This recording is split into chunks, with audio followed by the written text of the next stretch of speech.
Shalom saudara-saudaraku yang terkasih, sobat pemenang, Taulanguan yang bersukacita. Pada kesempatan hari ini di hari Rabu tanggal 19 Mei 2021, kembali berjumpa bersama dengan saya Pendeta Stephen Rudi Palit.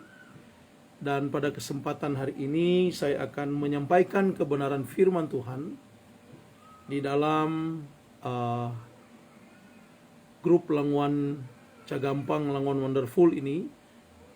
Tapi sebelum kita merenungkan akan kebenaran firman Tuhan ini, mari sama-sama kita minta tuntunan daripada kuasa Roh Kudus.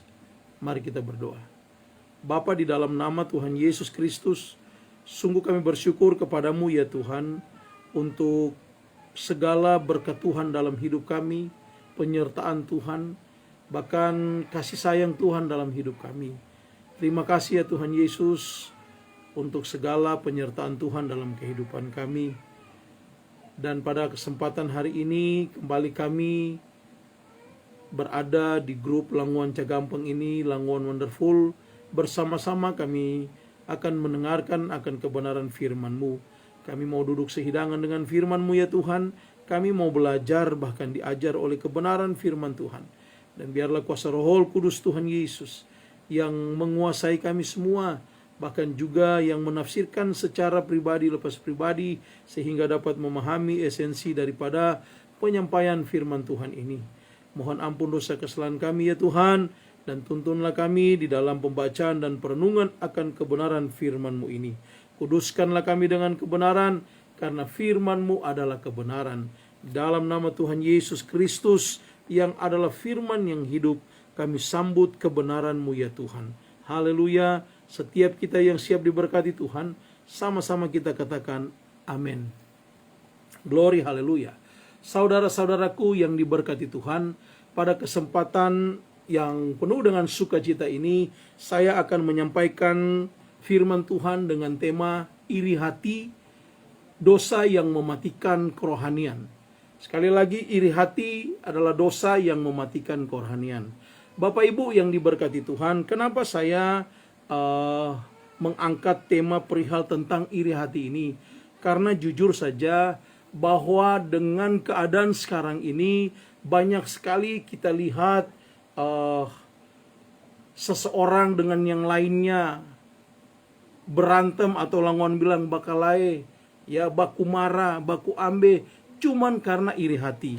Dan di masa saat sekarang ini juga, di masa sosial media, baik lewat media Facebook, Instagram, juga di YouTube dan lain sebagainya, yang dimanfaatkan pribadi lepas pribadi, di mana mungkin dia memuat foto sukacitanya, videonya yang mengarah kepada sukacita pribadi, misalnya acara-acaranya. Kemudian juga mungkin dia memposting hal-hal yang dilihat oleh orang lain, itu juga bisa menimbulkan iri hati. Misalnya ya, di sana dia kasih videonya, misalnya ulang tahunnya, kemudian dia makan-makan misalnya, atau dia bikin pesta, juga mungkin wisudanya, atau mungkin dia beli baju baru, dia taruh di Facebook, sepatu baru, buku baru, dan lain sebagainya.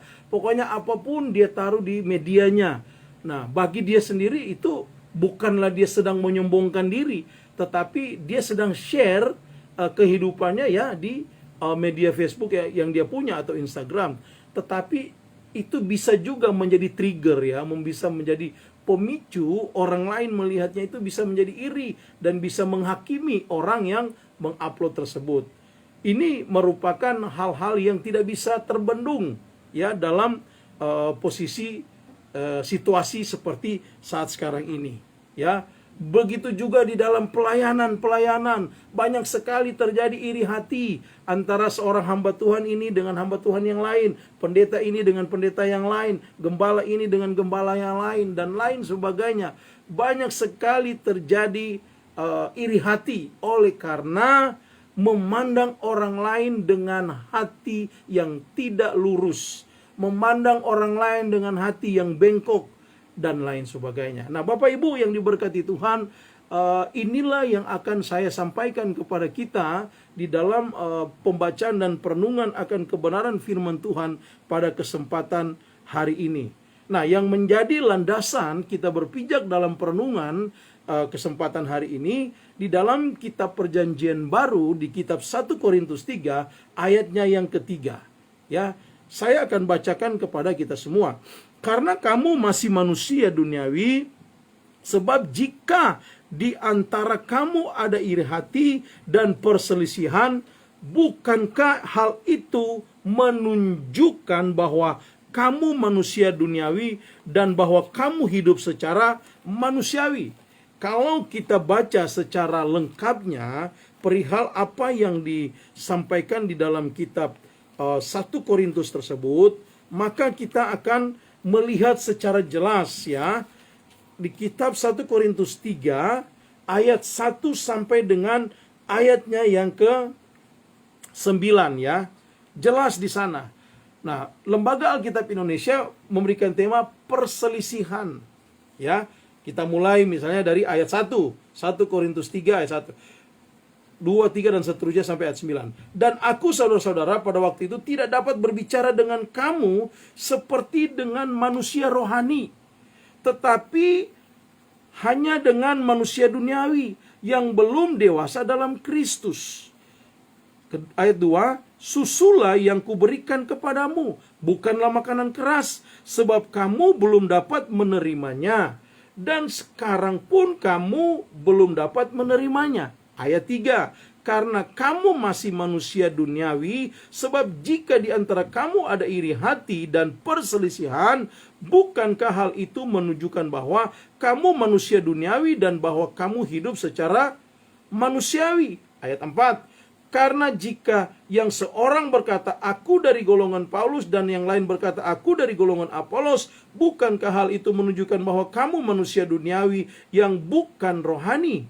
Ayat 5, jadi apakah Apolos, apakah Paulus pelayan-pelayan Tuhan yang oleh kamu menjadi percaya, masing-masing menurut jalan yang diberikan Tuhan kepadanya? Ayat 6, aku menanam, Apolos menyiram, tapi Allah lah yang memberi pertumbuhan. Ayat 7, karena itu yang penting bukanlah yang menanam atau yang menyiram, melainkan Allah yang memberi pertumbuhan. Dan ayat 8, 9, baik yang menanam maupun yang menyiram adalah sama, dan masing-masing akan menerima upahnya sesuai dengan pekerjaannya sendiri. Ayat 9 yang terakhir, karena kami adalah kawan sekerja Allah, kamu adalah ladang Allah, bangunan Allah. Jelas di sana apa yang dikatakan oleh Rasul Paulus perihal tentang perselisihan yang terjadi di antara jemaat dalam memandang atau melihat para pelayan yang melayani mereka. Maka Paulus kasihkan contoh yang jelas, Apolos menyiram, Paulus menuai, kemudian Paulus juga yang menyiram ya, kemudian Apolos yang menuai, tetapi Paulus memberikan satu statement yang begitu tegas dan keras kepada jemaat yang ada di Korintus bahwa Allah lah yang memberi pertumbuhan dan lain sebagainya. Kenapa terjadi perselisihan di antara jemaat tersebut? Karena ternyata di sana ada iri hati, sehingga cara pandang mereka bukan cara pandang rohani, tapi cara pandang duniawi, karena hidup secara manusiawi dalam tanda petik apa yang disampaikan dalam kebenaran firman Tuhan ini. Oleh karena itu yang melatar belakangi ayat 3 tersebut yang saya baca untuk menjadi landasan perenungan kita dimulai dengan kata karena kamu masih manusia duniawi. Sebab jika di antara kamu ada iri hati dan perselisihan, bukankah hal itu menunjukkan bahwa kamu manusia duniawi dan bahwa kamu hidup secara manusiawi? Nah, Bapak Ibu yang diberkati Tuhan, ayat 3 ini sedang menjawab apa yang menjadi sorotan daripada Rasul Paulus kepada jemaat yang ada di Korintus, bahwa status mereka sebenarnya masih hidup di dalam keduniawian, sementara yang dimaksudkan Paulus sebenarnya mereka kalau sudah percaya Kristus, kalau sudah hidup di dalam Tuhan, dalam kerohanian mereka, ya harus hidup secara manusia rohani, bukan lagi manusia duniawi dengan kemanusiaan mereka itu. Kenapa begitu jelas Rasul Paulus mengatakan ini? Karena di sana ternyata terdapat iri hati, sehingga bukan lagi manusia rohani yang dikedepankan, yang dicondongkan untuk menghadapi setiap permasalahan yang ada atau cara pandang yang harus dikemukakan, tetapi karena mereka lebih mengedepankan manusia duniawi mereka, sehingga iri hati timbul, iri hati yang mencengkram mereka, iri hati yang mengatur jalan berpikir mereka, sehingga tidak nyata lagi kehidupan rohani dalam kehidupan mereka. Nah, ini juga berpengaruh dalam konteks kekinian saat kita hidup saat ini. Saudara-saudaraku, kelihatan kita rohani, kelihatan kita rajin ke gereja, kelihatan kita rajin berdoa, kelihatan kita sepertinya rajin baca Alkitab dan lain sebagainya. Tetapi sebenarnya kehidupan kita adalah kehidupan duniawi. Kenapa? Karena cenderung hati kita penuh dengan iri hati. Nah, inilah juga yang menjadi sorotan di masa saat ini, yang menjadi landasan untuk saya berkhotbah di grup Langon Cagampang, Langon Wonderful ini. Ya, dan ini merupakan salah satu dosa yang mematikan, Bapak Ibu. Kalau Bapak Ibu pernah mungkin membaca atau ada serial-serial khotbah, ya, ada yang secara general dikatakan misalnya 7 dosa maut. Ya, salah satunya perihal tentang iri hati. Ya, kalau kita baca di dalam bahasa Inggris envy, ya. Bapak Ibu yang diberkati Tuhan, kalau kita baca di dalam Alkitab ini, maka di sana kita banyak menemukan dosa iri hati yang sangat mematikan. Ya, mematikan kehidupan manusia. Yang pertama mulai dari Adam. Kita lihat Adam dan Hawa itu sudah jelas, ya. Bagaimana mereka iri, ya, dengan kemahatauan Tuhan, kemahatauan Allah, ya, dan mereka juga ingin mengetahui sama seperti Allah, ingin mengetahui semuanya perihal tentang apa yang dimiliki oleh Allah, sehingga Allah pun mengatakan kepada mereka, jangan engkau makan buah ini, yang lain boleh engkau makan, ya. Tetapi dasar mereka, ya, perhatikan baik-baik, tidak mau taat kepada Allah yang sudah memberikan aturan itu. Ya, dan mereka ingin menyaingi Allah agar mereka juga bisa maha tahu. Ya, mereka iri dengan kemahatauan Allah tersebut. Mereka melanggar perintahnya untuk memakan buah pengetahuan tentang yang baik dan yang jahat tersebut. Ya. Kemudian turunan mereka masuk kepada Kain. Ya, iri terhadap Habel. Karena kenapa? Karena Tuhan menerima korbannya Habel. Ya. Kemudian si Kain ini iri. Dia melakukan dosa. Yang lain akhirnya dia membunuh adiknya sendiri. Nah, terus kemudian lagi masih dalam perjanjian lama, siapa? Yusuf. Kakak-kakaknya, abang-abangnya iri terhadap Yusuf ini. Karena ayah mereka, Yakub, lebih menunjukkan, ya, menyayangi adik mereka ini, si bungsu ini. Si Yusuf ini. Karena dengan mimpi-mimpinya, dengan perhatian yang berlebihan dari orang tua, ya, dalam tanda petik, ya, saya mau katakan ini, kemudian timbullah iri hati dari kakak-kakaknya, sehingga mereka mencoba untuk membunuh Daud, ya, membiarkan dia bahkan dibuang di sumur, kemudian akhirnya dijual, ya, dan menjadi budak di Mesir. Kemudian juga Bapak Ibu masih ingat, ya, pernah membaca dan mendengarkan bagaimana Saul iri terhadap Daud. Ini jelas, ya, dikisahkan di sana, ya, bagaimana Daud berhasil membunuh Goliat. Dia membunuh Goliat dan akhirnya dia dieluk-elukan oleh rakyat Israel, memuji karena dia berhasil membunuh Goliat yang menjadi musuh bangsa Israel yang sangat-sangat menakutkan karena dia raksasa sangat besar. Sementara Daud yang kemerah-merahan tersebut. Nah, akhirnya rakyat Israel mengeluk-elukan, memuji Daud, melebihi daripada Saul. Akhirnya Saul iri, dan Saul mencoba dengan segala cara untuk membunuh Daud berkali-kali. Dalam perjanjian lama banyak kita bisa temukan. Masuk ke konteks perjanjian baru, Bapak Ibu yang diberkati Tuhan.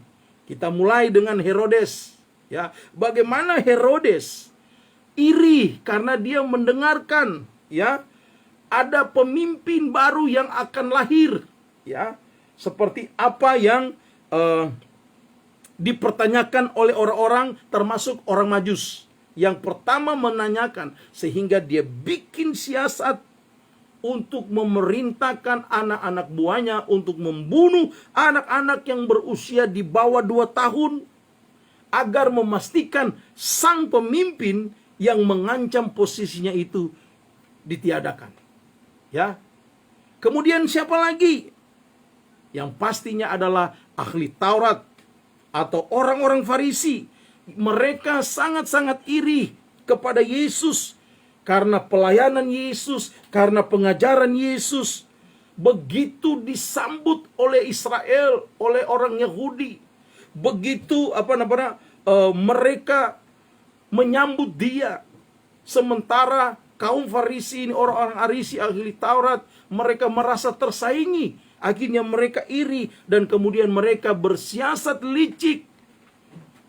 Akhirnya mereka menyalibkan Kristus. Ya. Nah, saudara-saudaraku yang diberkati Tuhan, secara jelas di dalam Alkitab ini menjelaskan tentang dosa daripada iri hati itu, yang akhirnya merugikan orang lain, yang akhirnya bisa membunuh orang lain oleh karena faktor pemicunya atau triggernya adalah iri di dalam hati seseorang. Alkitab juga jelas sekali tentang asal-usul daripada dosa iri hati ini. Ya, mulai dari ciptaannya, ya, penghuni surga yaitu malaikat berubah menjadi iblis, yang semula mereka adalah malaikat, tapi karena mereka iri, si Lucifer ini iri atas kekuasaan Allah, sehingga dia ingin menyamai, dia ingin menyaingi Allah yang justru menciptakan dia. Akhirnya dia berontak kepada Allah. Dan ini adalah dosa yang membawa kejatuhan mereka, malaikat tersebut, dan akhirnya menjadi iblis. Mereka iri. Dan akhirnya terkontaminasi kepada manusia. Perhatikan baik-baik kalimat ini. Iblis iri kepada manusia yang selalu mendapatkan kasih karunia Allah, kemurahan Allah, yang taat kepada Allah, hidup sesuai dengan kebenaran firman Tuhan, menjauhi dari perbuatan dosa, meninggalkan dosa. Iblis iri kepada manusia yang taat kepada Tuhan, termasuk kita-kita ini, para pendeta, para hamba Tuhan yang hidupnya seturut dengan kehendak Tuhan, juga jemaat dan bahkan taulangoan yang hidup seturut dengan kehendak Tuhan. Ingat, iblis iri terhadap kita, terhadap Anda yang mau hidup seturut dengan kehendak Tuhan. Sehingga dengan segala tipu daya, dia terus berusaha, terus-menerus berusaha menipu manusia, menipu saya dan saudara untuk menjadikan kita budaknya. Sehingga kita tidak mau mengenal Allah yang begitu baik, Allah yang begitu dahsyat, Allah yang begitu luar biasa terhadap kita, Tuhan Yesus Kristus yang begitu menyayangi kita. Dia ingin memisahkan kita daripada Tuhan Yesus Kristus, dan pada akhirnya dia ingin kita bermusuhan dengan Tuhan Yesus Kristus. Karena dia iri kepada saya dan saudara yang selalu mau taat kepada Tuhan Yesus Kristus. Dan Bapak Ibu yang diberkati Tuhan, ya, itu penyebabnya iblis pun iri terhadap kita. Nah, bagaimana dengan kita manusia? Ya, iri telah menjadi salah satu natur dosa. Dan itu ada pada setiap manusia. Tinggal tergantung kitanya. Saya mau katakan, kalau Anda aktifkan iri itu dalam diri Anda tidak mau buang jauh-jauh, maka dengar baik. Engkau akan menjadi seteru Allah. Dan engkau akan menjadi sahabat iblis. Karena iblis pada intinya, dialah yang selalu mau mencari mangsa, memakan manusia hidup-hidup. Salah satunya dengan dosa iri tersebut, iri hati tersebut. Saudara-saudaraku yang diberkati Tuhan, ya, setiap manusia pasti memiliki yang namanya iri hati. Ya. Akan tetapi bagi saya dan saudara yang memahami esensi kebenaran firman Tuhan, saya harus katakan kepada kita, ketika timbul rasa iri hati dalam dirimu karena melihat keberhasilan orang lain, karena melihat orang lain ini HP baru, tiap kali dia ganti HP, atau melihat keceriaan orang itu di media mereka, di Facebook atau di Instagram dan lain sebagainya, sehingga engkau terpicu, sehingga engkau menjadi iri, sehingga engkau mulai mengarang cerita, mengadu domba, memfitnah, membuli dan lain sebagainya. Saya mau katakan hari ini, stop melakukan hal-hal tersebut, karena itu bisa membuat Anda terputus dengan Allah. Hubungan Anda bisa terputus dengan Allah. Dan kalau terputus, ya menjadi seteru. Saudara yang diberkati Tuhan, di era sekarang ini, ya, era digital lah, ya, 4.0, ya, artinya digitalisasi, semuanya serba digital. Bahkan sosial media yang kita miliki yang hanya sejauh jempol, ya, kita bisa pencet bikin status, ya, kita bisa foto, selfie dan lain sebagainya. Sekali lagi saya ulang-ulang ini, saudara-saudaraku, sosial media misalnya seperti Facebook, Instagram, ya, kemudian juga ada YouTube, Anda, apalah yang kalian punya sosial media tersebut. Ini yang menjadi trigger atau pemicu iri hati yang akan semakin masif, semakin besar. Karena kenapa? Ya, misalnya nih, ya, saya pakailah karena Bapak Roni Raturandang sedang nonton ini, admin. Misalnya Pak Roni Raturandang, ya, dia bikin video atau dia foto pribadinya, keluarganya yang merupakan best momen mereka, kemudian ditaruh di Facebooknya, ya. Tidak semua orang akan melihat itu dengan positif tentunya. Keceriaan mereka, keberhasilan mereka ditaruh di Facebook misalnya. Tiba-tiba orang lain akan melihat dengan cara iri hati. Nah betul ini, waduh, sombong, siapa taruh-taruh begini, nyana kok pengaruh begini loh, ya. Orang yang taruh di media Facebooknya sebagai best moment, tapi orang yang melihat, yang menonton itu iri. Dengan apa? Keberhasilan mungkin, atau dengan keceriaan, kebersamaan yang ada di media tersebut. Dan inilah yang menjadi pemicu orang lain untuk iri. Karena jujur di Facebook ini, kalau kita tidak bijak dalam melihat dengan kacamata yang positif, maka kita akan menjadi yang negatif.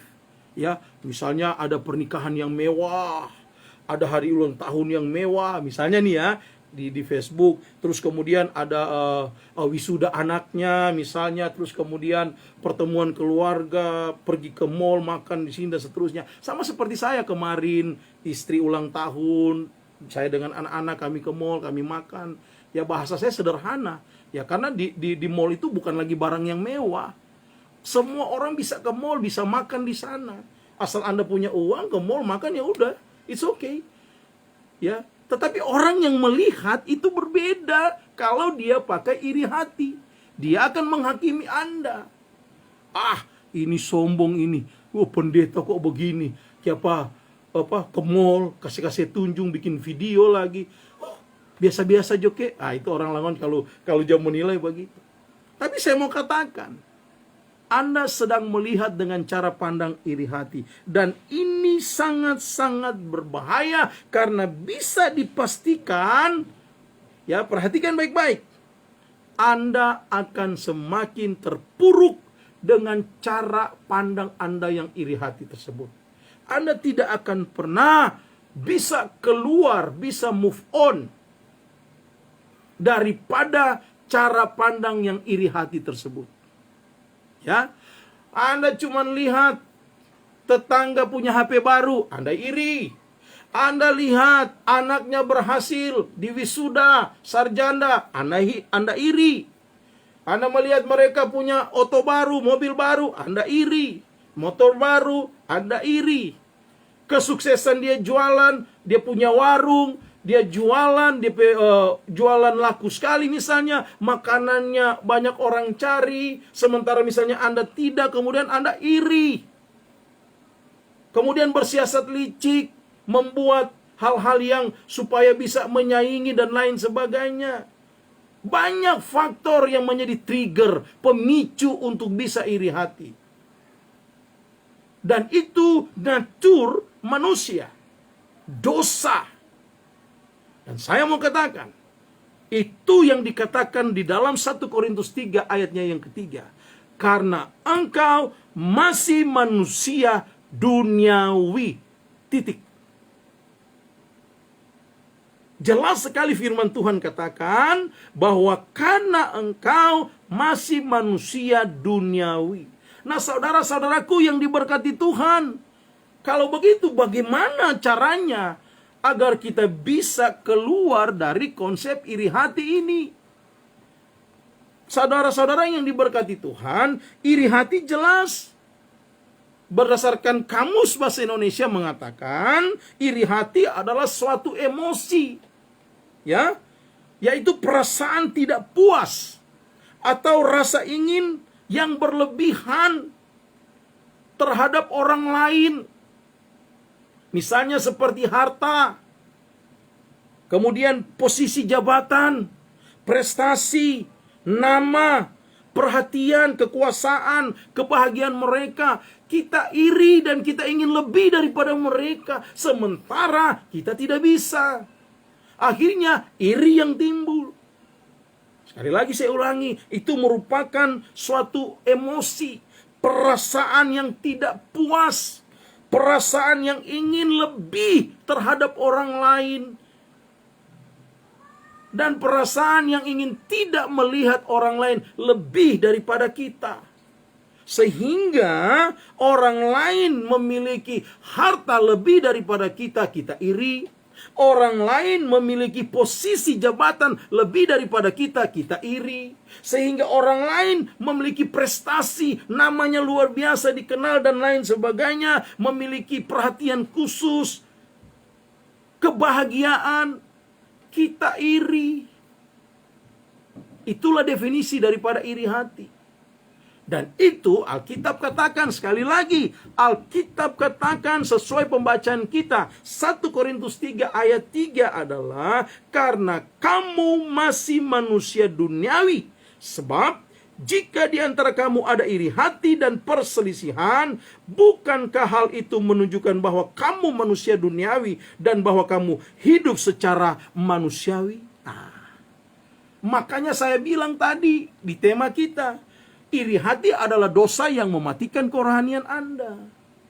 Bapak Ibu yang diberkati Tuhan, Alkitab dengan jelas menyatakan bahwa juga bukan hanya sekedar emosi yang negatif saja berdasarkan pengertian Kamus Besar Bahasa Indonesia.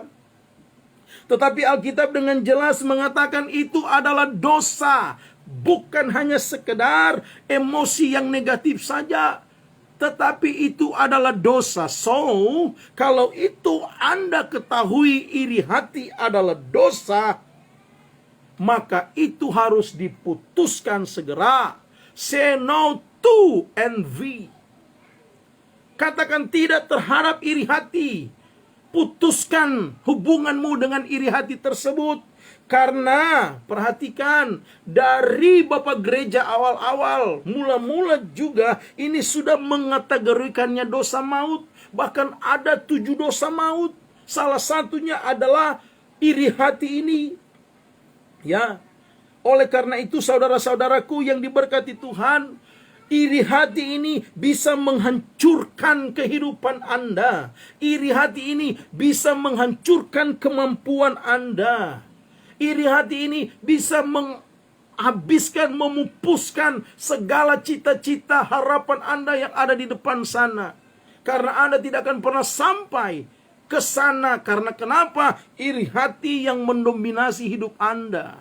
Orang yang iri hati tidak ada satupun yang positif di dalam pemikirannya. Orang yang iri hati di dalam hatinya tidak ada satupun yang bisa menganggap orang lain itu baik, bagus, dan lain sebagainya. Yang ada hanyalah di mata Anda semua orang itu jelek, semua orang itu tidak baik, semua orang itu rusak, Andalah yang paling benar, semua orang tidak benar. Karena kenapa? Iri hati yang sedang menggerogoti hidup Anda. Sebagai hamba Tuhan, sebagai seorang gembala, dan juga saya sebagai seorang dosen teologi, selalu mengajarkan baik kepada jemaat yang saya gembalakan, dan juga kepada para mahasiswa yang saya ampu mata kuliah yang ada, yang saya ajarkan kepada mereka di kampus STTRM di Jakarta. Saya selalu menegaskan bahwa jadilah manusia rohani yang sesungguhnya.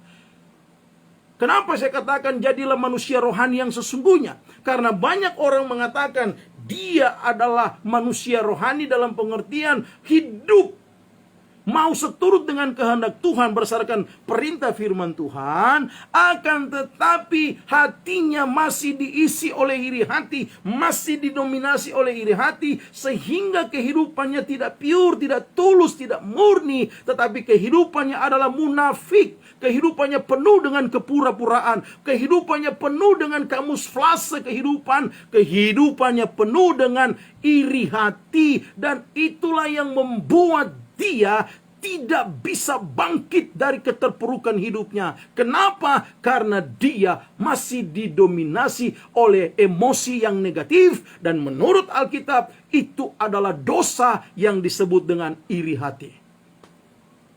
Saudara-saudaraku yang diberkati Tuhan, kalau kita mengetahui dengan jelas bahwa iri hati adalah dosa yang bertentangan dengan kehendak dan kasih Allah, maka seharusnya itu harus kita tinggalkan. Karena keutamaan Kristen yang diharapkan dalam kehidupan Anda adalah kerohanian Anda. Berbicara manusia rohani, ini berbicara ketaatan. Berbicara manusia rohani yang hidup dalam kerohanian Anda sebagai orang yang taat kepada Kristus, ini berbicara aplikasi firman Tuhan. Dan tidak pernah firman Tuhan mengatakan untuk kita iri hati. Tapi sebaliknya, di sana dikatakan jangan ada iri hati yang menimbulkan perselisihan dan lain sebagainya. Karena itu berujung-ujung pertengkaran dan bisa saling membunuh satu dengan yang lain. Dan itu adalah dosa. Oleh karena itu saudara-saudaraku yang diberkati Tuhan, ya, ketika Anda iri hati, perhatikan baik-baik kalimat ini, maka Anda sedang protes Allah.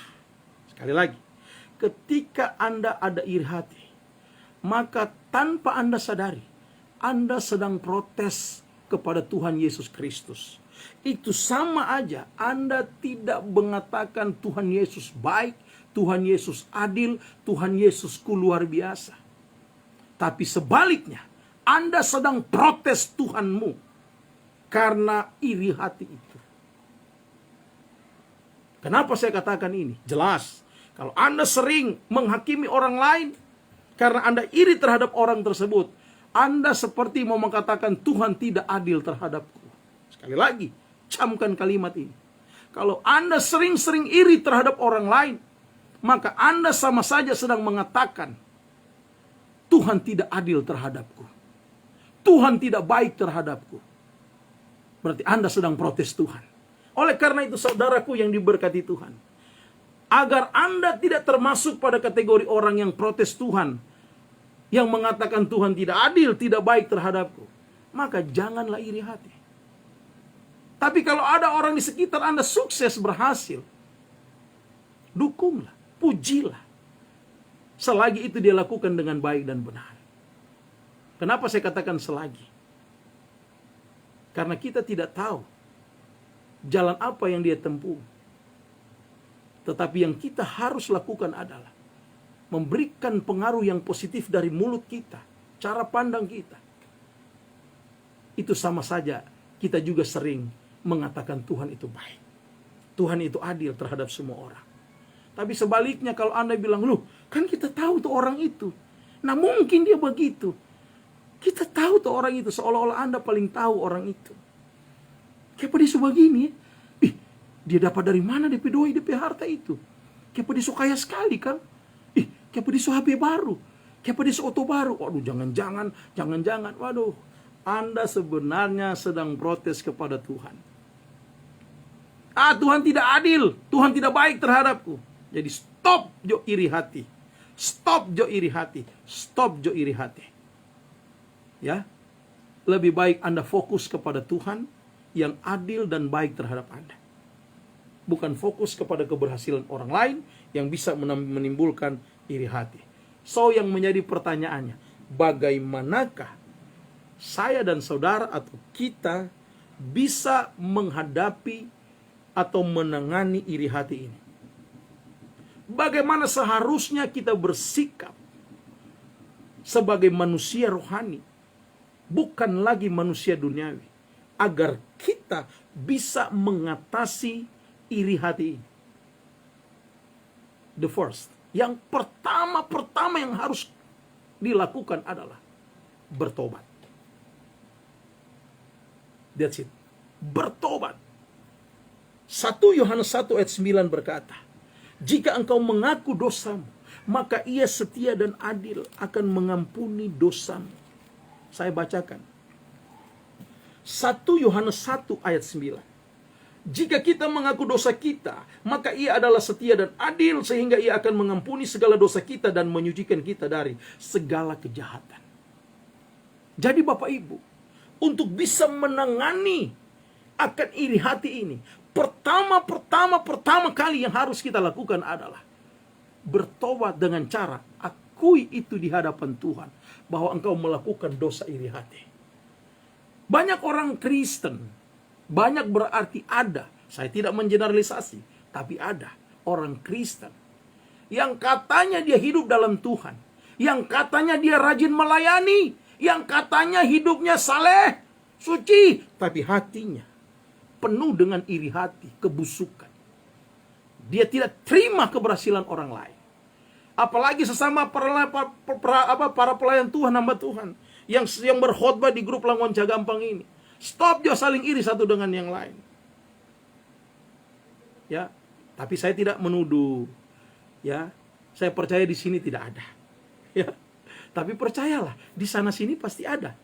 Sekali lagi, di sini tidak ada, tapi di sana sini pasti ada. Haleluya. Saudaraku yang diberkati Tuhan. Kadang dia bilang begini, dari mana kok dia sekolah, dia teologi. Masih anak sepanggal dia belum bisa lakukan itu. Oleh karena itu saudara-saudaraku yang diberkati Tuhan, saya mau katakan kepada kita semua, ketika Anda hidup di dalam Tuhan, buktikan yang benar bahwa Anda adalah seorang pengikut Tuhan yang jauh dari perbuatan iri hati tersebut. Jadi yang pertama yang Anda harus lakukan adalah, perhatikan baik-baik, bertobat, dan lakukanlah apa yang Anda harus lakukan. Saudara-saudaraku yang diberkati Tuhan, Anda harus melakukan ini dengan hidup sungguh-sungguh di dalam Tuhan. Anda harus melakukan ini dengan harus hidup sungguh-sungguh di dalam Tuhan. Anda harus bertobat dan tinggalkan perbuatan dosa tersebut. Tinggalkan perbuatan iri hati tersebut, agar Anda tidak menjadi orang yang menjadi seteru Allah. Saudara-saudaraku yang diberkati Tuhan, setelah Anda bertobat, inilah hal yang harus Anda lakukan. Pertama, jaga hati dari hal-hal yang bisa membangkitkan iri hati Anda.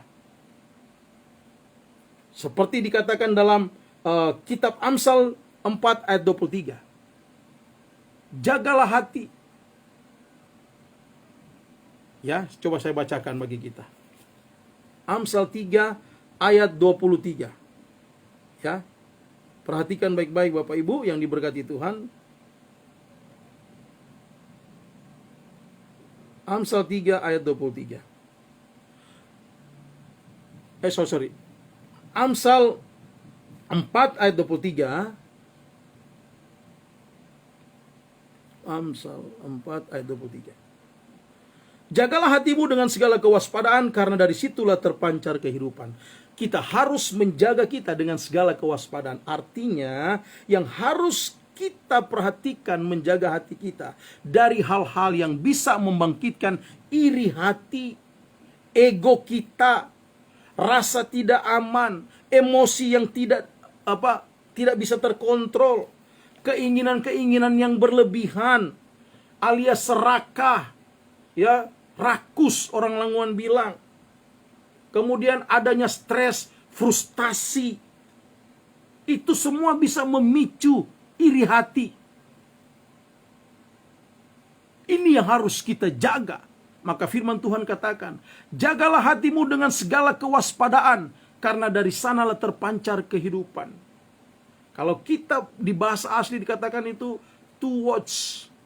Ya, dia bisa menjaga, memandang, memproteksi hatinya dari egosentris, berpusat pada dirinya, yang perasaan-perasaan, keinginan-keinginan yang berlebihan, ya, yang saya katakan tadi, serakah, rakus, ya, ingin memiliki milik orang lain, ingin memiliki barang orang lain, pokoknya dia ingin segala-galanya, padahal dia sendiri tidak mampu berada di posisi itu.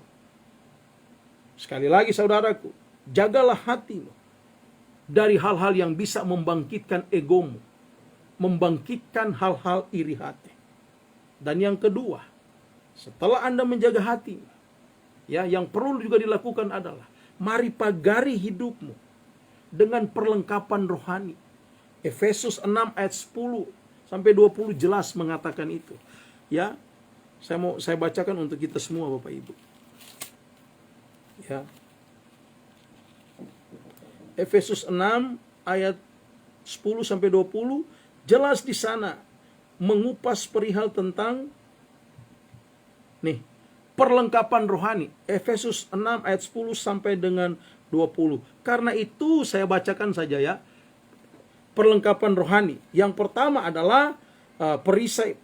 Pergunakanlah perisai iman, kemudian ketopong keselamatan dan pedang roh yaitu firman Allah, ya, dan lain sebagainya. Artinya Bapak Ibu, kita harus memegari kita dengan perlengkapan rohani agar kita terbebas dari iri hati. Artinya apa yang disediakan Allah bagimu, Anda harus pakai itu.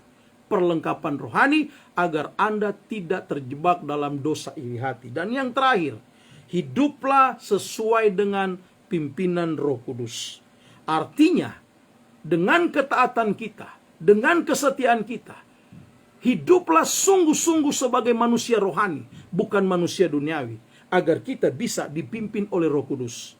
Sekali lagi saya mau katakan, hiduplah sebagai manusia rohani yang sungguh-sungguh, agar Anda dipimpin oleh Roh Kudus. Sehingga iri hati akan timbul pada dirimu, di hatimu, engkau langsung hancurkan itu. Dalam nama Yesus, iri hati pergi. Iri hati, aku mau keluar dan aku mau bebas dari iri hati. Agar Anda tidak terjebak dengan tipu daya iblis.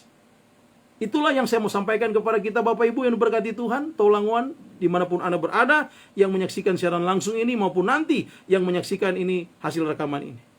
Supaya Anda terbebas dari iri hati. Menangani iri hati yang pertama adalah bertobat, akui itu sebagai dosa di hadapan Tuhan. Kemudian Anda harus menjaga hati dan memakai perlengkapan rohani agar bisa membentengi hidupmu. Karena itu disediakan Allah bagimu. perlengkapan rohani. Dan yang ketiga adalah berilah hidupmu dipimpin oleh Roh Kudus. Maka engkau akan jauh dari perbuatan iri hati yang mematikan kehidupan rohani Anda. Sekali lagi, stop iri hati. Tapi marilah berbuat kebaikan. Marilah hidup sesuai dengan kebenaran firman Tuhan. Hiduplah sebagai manusia rohani yang benar-benar terpancar Yesus Kristus dalam kehidupan Anda. Jangan munafik, jangan kamuflase kehidupan Anda yang penuh dengan iri hati. Tetapi hiduplah sesuai dengan kebenaran firman Tuhan. Maka iri hati akan jauh daripadamu. Engkau menjadi orang yang lebih baik. Engkau menjadi orang yang pemenang, bahkan lebih dari pemenang. Engkau hidup sebagai orang yang penuh kasih, yang tulus ikhlas untuk bisa mengasihi orang lain. Dan engkau bisa memuji orang lain. Engkau bisa mensupport orang lain. Karena engkau tidak memiliki iri hati. Demikianlah Bapak Ibu renungan ini. Selamat kita untuk menjalankan kehidupan berdasarkan firman Tuhan. Dan bagi Anda yang masih memiliki iri hati, sekali lagi saya harus katakan bertobat hari ini, agar Anda tidak menjadi budak iblis, dipakai terus untuk menjadi orang yang iri hati. Sampai kita bertemu di minggu yang akan datang, Tuhan Yesus memberkati. Mari kita berdoa. Terima kasih Tuhan, kami bersyukur pada hari ini kami bisa merenungkan bersama-sama akan kebenaran firman-Mu, bahwa Engkau membenci orang yang penuh dengan iri hati. Iri hati adalah dosa, itu kami harus akui di hadapan Tuhan, kami bertobat. Dan kami selanjutnya menjaga hati kami, dan memakai perlengkapan rohani yang telah Allah sediakan bagi kami, dan kami mau memberi hidup kami dipimpin oleh Roh Kudus, maka kami jauh daripada iri hati. Biarlah Taulangon dimanapun berada, dan bahkan siapapun yang menyaksikan hasil rekaman ini, semuanya jauh dari hidup iri hati. Tuhan Yesus terima kasih, terpujilah nama-Mu kekal sampai selama-lamanya. Yang sakit Tuhan sembuhkan, yang lemah Tuhan kuatkan. Tuhan berikan buka jalan bagi mereka yang berusaha saat ini oleh karena terdampak COVID-19 saat ini. Terpujilah nama-Mu, dalam nama Tuhan Yesus kami sudah berdoa dan mengucap syukur. Haleluya. Amin. Demikianlah Bapak Ibu yang diberkati Tuhan. Perenungan hari ini saya Pendeta Stephen Rudi Palit undur diri dari siaran langsung ini. Sampai kita bertemu di minggu yang akan datang. Shalom, damai di hati.